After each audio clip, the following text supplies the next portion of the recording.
જય શ્રી કૃષ્ણ. સ્વાગત છે મારા રસોડામાં. આજે આપણે બનાવીશું કાઠિયાવાડી કઢી.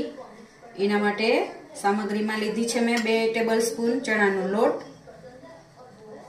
આદુની પેસ્ટ, ઝીણા સમારેલા મરચાં, ગોળ અને વઘાર માટે છે લાલ મરચું, 4-5 લવિંગ, 2 તજના ટુકડા, 2 ઇલાયચી અને કઢી પત્તા.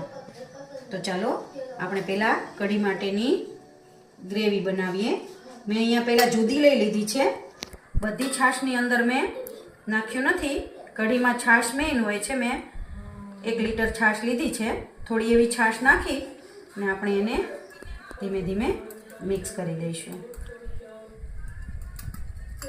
બધી છાશમાં આપણે જો ચણાનો લોટ નાખી દઈએ તો લોટ છે એની નાની નાની ગોળી બની જાય છે.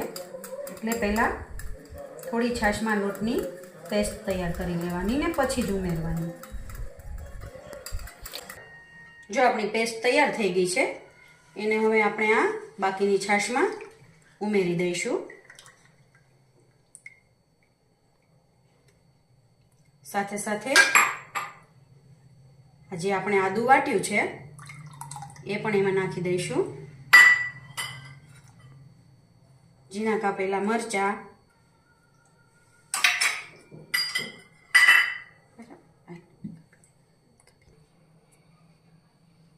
નમક,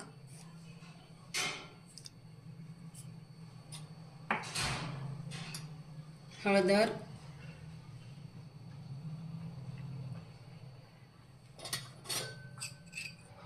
લાલ મરચું. લીલું મરચું વાપરીએ છીએ એટલે લાલ મરચું થોડું નાખીશું અને ધાણા જીરુંનો પાવડર. હવે આ મસાલા આપણે મિક્સ કરી દઈશું આમાં.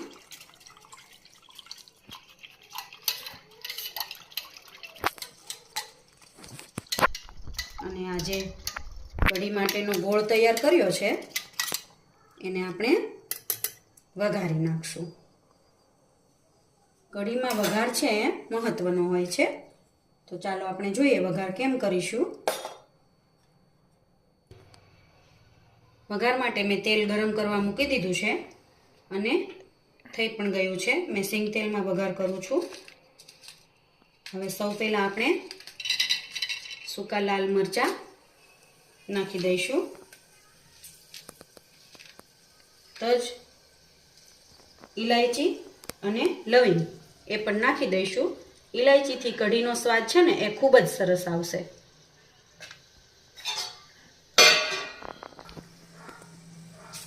મસાલા ગરમ છે એમાં સંતળાઈ ગયા છે. રાઈ, જીરું, કઢી પત્તા અને હિંગ નાખી કઢીનો ગોળ છે એ આપણે વઘારમાં નાખીએ ને ત્યારે બધો નહીં પણ વઘારતી વખતે પહેલાં 1 ચમચો જ નાખીશું.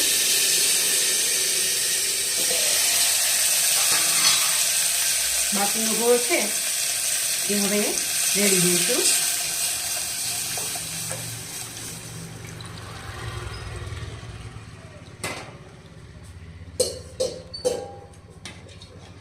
કઢીનો સરસ વઘાર થઈ ગયો છે. હવે એમાં કઢીને ખાટી મીઠી બનાવવા માટે આપણે ગોળ એડ કરી દઈશું. કઢીનો સરસ વઘાર થઈ ગયો છે. ગોળ પણ એડ થઈ ગયો છે. ઘણા ઘરોમાં કઢીમાં ગોળ નથી નખાતો. ખાટી કઢી ખવાય છે. ઘણા ઘરોમાં સ્વાદ પ્રમાણે ગળી ખવાય છે કે ખાટી મીઠી. હવે આને આપણે 10 મિનિટ માટે ધીમા તાપે ઉકાળી લઈશું.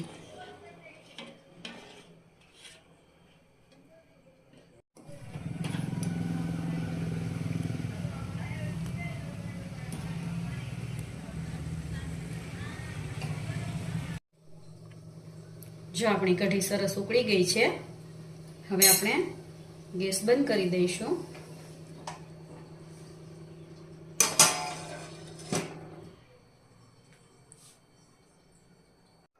હવે કઢી આપણે સાદી ખીચડી સાથે સર્વ કરીશું. કાઠિયાવાડી કઢી ખીચડી.